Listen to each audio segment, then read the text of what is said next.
ನಮಸ್ಕಾರ ವೀಕ್ಷಕರೇ, welcome back to important video ಅಂತ ಹೇಳ್ತಾ ಈ ಒಂದು ವಿಡಿಯೋದಲ್ಲಿ ಏನಪ್ಪ ಹೇಳ್ತಾ ಇದ್ದೀನಿ ಅಂದರೆ, ರೇಷನ್ ಕಾರ್ಡ್ ಇದ್ದವರಿಗೆ ನಿಮಗೆ ರಾಜ್ಯ ಸರ್ಕಾರ ಕಡೆಯಿಂದ ಒಂದು ಭರ್ಜರಿ ಗುಡ್ ನ್ಯೂಸ್ ಬಂದಿದೆ.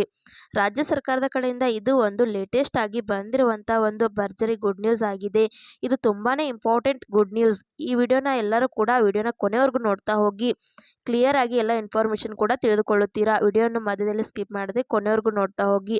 ಹಾಗೆ ನಮ್ಮ ಚಾನೆಲ್ನ ಇನ್ನೂ ಯಾರು ಸಬ್ಸ್ಕ್ರೈಬ್ ಮಾಡಿಕೊಂಡಿಲ್ಲ, ಸಬ್ಸ್ಕ್ರೈಬ್ ಮಾಡಿಕೊಳ್ಳಿ. ಹೌದು ವೀಕ್ಷಕರೇ, BPL ರೇಷನ್ ಕಾರ್ಡ್ ಇರೋರಿಗೆ ಗುಡ್ ನ್ಯೂಸ್ ನೋಡಿ. ಇಲ್ಲಿ ಏನಾಗಿದೆ ಅಂದರೆ, ರಾಜ್ಯದಲ್ಲಿ ಡೆಂಗು ಪ್ರಕರಣಗಳ ಸಂಖ್ಯೆ ದಿನೇ ದಿನೇ ಏರಿಕೆ ಆಗುತ್ತಿದೆ. ಡೆಂಗು ನಿಯಂತ್ರಣ ಕ್ರಮವಾಗಿ ರಾಜ್ಯ ಸರ್ಕಾರದಿಂದ BPL ಕುಟುಂಬಗಳಿಗೆ ಒಂದು ಭರ್ಜರಿ ಗುಡ್ ನ್ಯೂಸ್ ಅನ್ನು ಕೊಟ್ಟಿದ್ದಾರೆ.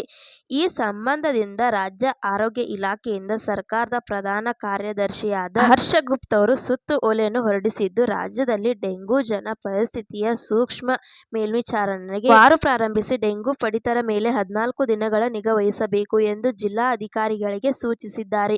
ಆರೋಗ್ಯ ಸದ್ಯದಲ್ಲಿ ಇರುವ ರಾಷ್ಟ್ರೀಯ ರೋಗವಾಹಕಗಳ ನಿಯಂತ್ರಣ ಕಾರ್ಯಕ್ರಮ ವಿಭಾಗವು ರಾಜ್ಯ ಮಟ್ಟದ ವಾರಂ ಉಸ್ತುವಾರಿ ಹೊಂದಿರಲಿದೆ. BBMP ಹಾಗೂ ಜಿಲ್ಲಾಡಳಿತಗಳಿಗೂ ಅಧಿಕ ಪ್ರಕರಣಗಳು ವರದಿಯಾದ ಪ್ರದೇಶ ಗುರುತಿಸಿ ವಿವರವನ್ನು ರಾಜ್ಯ ಮಟ್ಟದ ವಾರಂಗೆ ಸಲ್ಲಿಸಬೇಕು. ಹೆಚ್ಚು ಪ್ರಕರಣಗಳು ವರದಿಯಾದರೆ ಪ್ರದೇಶಗಳಲ್ಲಿ ಲಾರ್ವನಾಶಗಳನ್ನು ತೀವ್ರಗೊಳಿಸಬೇಕು. ಜ್ವರ ಕ್ಲಿನಿಕ್ಗಳನ್ನು ತುರ್ತು ಪ್ರಾರಂಭಿಸಬೇಕು. BPL ಕುಟುಂಬಗಳಿಗೆ ಸೊಳ್ಳೆ ಬರದೆ ಮಾಡಬೇಕು.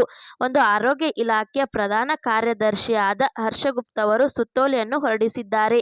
ಸ್ನೇಹಿತರೆ ನೋಡಿ, ಇಲ್ಲಿ ಏನ್ ಮಾಡುತ್ತಿದ್ದಾರೆ ಅಂದ್ರೆ, ಇಲ್ಲಿ ಸೊಳ್ಳೆ ಪರದೆ ಕೊಡುತ್ತಿದ್ದಾರೆ BPL ಕುಟುಂಬಗಳಿಗೆ. ರಾಜ್ಯದಲ್ಲಿ ಡೆಂಗು ಪ್ರಕರಣಗಳ ಸಂಖ್ಯೆ ದಿನೇ ದಿನೇ ಏರಿಕೆಯಾಗುತ್ತಿದೆ. ನಿಮಗೂ ಕೂಡ ಗೊತ್ತಿದೆ. ಇದರ ನಿಯಂತ್ರಣವಾಗಿ ರಾಜ್ಯ ಸರ್ಕಾರದಿಂದ BPL ಕುಟುಂಬಗಳಿಗೆ ನಿಯಂತ್ರಣವಾಗಿ ಸೊಳ್ಳೆ ಪರದೆ ವಿತರಣೆ ಮಾಡುವುದಲ್ಲದೆ, ಇಲ್ಲಿ BPL ಕುಟುಂಬಗಳಿಗೆ ಉಚಿತವಾಗಿ ಸೊಳ್ಳೆ ಪರದೆ ವಿತರಣೆ ಮಾಡುತ್ತಿದ್ದಾರೆ.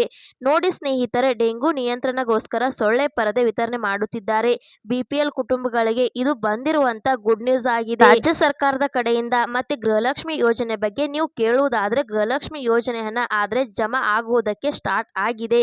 ಕೆಲವರಿಗೆ ಹಣ ಜಮಾ ಆಗಿದೆ, ಕೆಲವರಿಗೆ ಹಣ ಜಮಾ ಆಗಿಲ್ಲ. ಆದ್ರೆ ಹೆಚ್ಚಿನ ಫಲಾನುಭವಿಗೆ ಇನ್ನು ಗೃಹಲಕ್ಷ್ಮಿ ಯೋಜನೆ ಹಣ ಜಮಾ ಆಗಿಲ್ಲ. ಸ್ವಲ್ಪ ದಿನ ವೇಟ್ ಮಾಡಿ, ಗೃಹಲಕ್ಷ್ಮಿ ಯೋಜನೆ ಹಣ ಕೂಡ ಜಮಾ ಆಗುತ್ತೆ. ಸ್ಟೆಪ್ ಬೈ ಸ್ಟೆಪ್ ಜಮಾ ಮಾಡುತ್ತಾರೆ. ತುಂಬಾ ಲೇಟ್ ಆಗುತ್ತಿದೆ 11ನೇ ಕಂತಿನ ಜಮಾ ಮಾಡುವುದಕ್ಕೆ.